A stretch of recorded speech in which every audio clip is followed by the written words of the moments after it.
को साइड দিয়ে কাল করে আইছে কাল 5 টাকা রোড খাওয়া যায় কই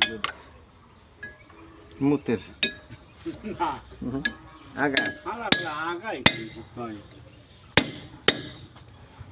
হ্যাঁ গাছ বেরোনে খাবি খুব হট থেকে পানি মেলা সারা কোনো পরিষ্কার কোনো খাইয়ে এই কলার যাই যে তেলগুলো খাবেন যেটা এটা মেজাজ খারাপ হয়ে যায় না কোন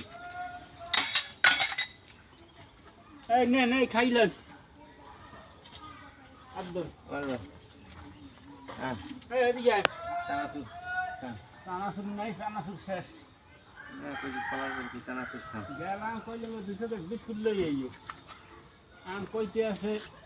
গা হে 50 জন 100 জন থাকে জমা হ্যাঁ মনে